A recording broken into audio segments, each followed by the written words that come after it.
Christmas എക്സാമിന് ഇനിയുള്ളത് 30 ദിവസം. ക്രിസ്മസ് എക്സാമിലേക്കുള്ള ദൂരം കുറഞ്ഞുകൊണ്ടേയിരിക്കുകയാണ്. മക്കളെ, നിങ്ങൾ സീരിയസ് ആയിട്ട് സത്യസന്ധമായിട്ട് 3 കാര്യങ്ങളൊന്ന് കമൻറ്റ് ചെയ്യുമോ? 1, ക്രിസ്മസ് എക്സാമിന് വേണ്ടി നിങ്ങൾ സീരിയസ് ആയിട്ട് പഠിച്ചു തുടങ്ങിയിട്ടുണ്ടോ? 2, നിങ്ങൾ ക്രിസ്മസ് എക്സാമിന് സീരിയസ് ആയിട്ട് കാണുന്നുണ്ടോ? 3, നിങ്ങൾ പഠിച്ചിട്ടുണ്ടെങ്കിൽ എത്രത്തോളം ചാപ്റ്റേഴ്സ് നിങ്ങൾ പഠിച്ചു തീർത്തിട്ടുണ്ട്?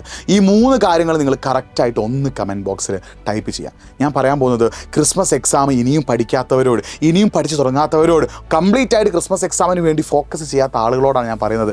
നിങ്ങൾ പോകുന്നത് വലിയൊരു നഷ്ടത്തിലേക്കാണ്. ഓണം എക്സാം കഴിഞ്ഞ സമയത്ത് നിങ്ങൾ വലിയൊരു സങ്കടത്തിലേക്ക് പോയിട്ടുണ്ട് അല്ലേ? നിങ്ങൾ ആൻസർ പേപ്പർ കിട്ടിയപ്പോൾ, അല്ലെങ്കിൽ എക്സാം ഹാളിൽ ക്വസ്റ്റ്യൻ പേപ്പർ കണ്ടപ്പോഴും ആ ക്വസ്റ്റ്യൻ പേപ്പർ കണ്ടപ്പോൾ തന്നെ നിങ്ങൾ ടെൻഷനായിട്ടുണ്ട്.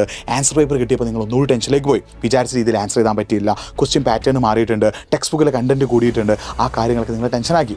അതിനുശേഷം ഞാനടക്കമുള്ള നിങ്ങളുടെ ടീച്ചേഴ്സ്, സ്കൂളിലെ ടീച്ചേഴ്സ് ആണെങ്കിലും ഏതൊരു ഓൺലൈൻ പ്ലാറ്റ്ഫോമിലെ ടീച്ചേഴ്സ് ആണെങ്കിലും ആരാണെങ്കിലും നിങ്ങളോട് പറഞ്ഞ കാര്യങ്ങൾ 2 ആയിരുന്നു. 1, ക്രിസ്മസ് എക്സാം ഇതേ ലെവലിൽ ടഫായിരിക്കും, ക്രിസ്മസ് എക്സാമിന് ഇതിലും കൂടുതൽ ചാപ്റ്റേഴ്സ് പഠിക്കാനുണ്ട്, നിങ്ങൾ പഠിച്ചു തുടങ്ങണം, ക്വസ്റ്റ്യൻ പാറ്റേൺ മാറാൻ ചാൻസ് ഉണ്ട്, ടെക്സ്റ്റ് ബുക്കിലെ കണ്ടൻറ്റ് കൂടിയിട്ടുണ്ട്, നിങ്ങൾ പഠിച്ചു തുടങ്ങണം. ഈ ഒരു കാര്യം ഒരുപാട് തവണ നിങ്ങളോട് ടീച്ചേഴ്സ് പറഞ്ഞിട്ടുണ്ട്. പല തവണ ഞാൻ തന്നെ ഒരുപാട് റീലുകളിലൂടെ ഈ ഒരു കാര്യം ആവർത്തിച്ച് പറഞ്ഞിട്ടുണ്ട്. പക്ഷെ നിങ്ങളതൊന്നും മുഖവിലേക്കെടുത്തില്ല, നിങ്ങളതൊന്നും സീരിയസ് ആയി കണ്ടില്ല. എന്നിട്ട് ഇപ്പോൾ പല കുട്ടികളും എനിക്ക് മെസ്സേജ് അയച്ച് പറയുക, സാറേ എനിക്ക് ടെൻഷനാവുന്നു, സാറേ എനിക്ക് പേടിയാവുന്നു, സാറേ എന്താ ചെയ്യുക? അപ്പോൾ അവരോട് ഞാൻ പറയും, ഇപ്പോഴും വൈകിട്ടില്ല, ഇനിയും ഉണ്ട് ക്രിസ്മസ് എക്സാമിലേക്കുള്ള സമയം.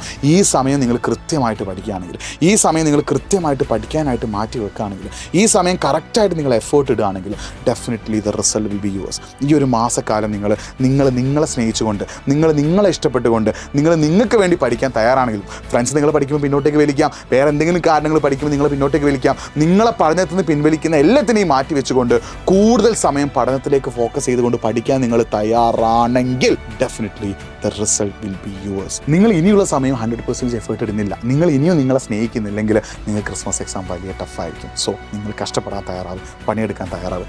അങ്ങനെ പഠിക്കാൻ തയ്യാറാണെങ്കിൽ, അങ്ങനെ നിങ്ങൾക്ക് പഠിക്കാൻ ആഗ്രഹമുണ്ടെങ്കിൽ നിങ്ങൾക്കൊന്ന് മെസ്സേജ് അയച്ചോ. അതിനുള്ള സപ്പോർട്ടീവായിട്ടുള്ള കാര്യങ്ങൾ കൂടി ഞാൻ പറഞ്ഞുതരാം. nafi.edu ഇൻസ്റ്റാഗ്രാം പേജിലേക്ക് ഒന്ന് മെസ്സേജ് അയക്കി, ബാക്കി ഞാൻ സെറ്റാക്കാം.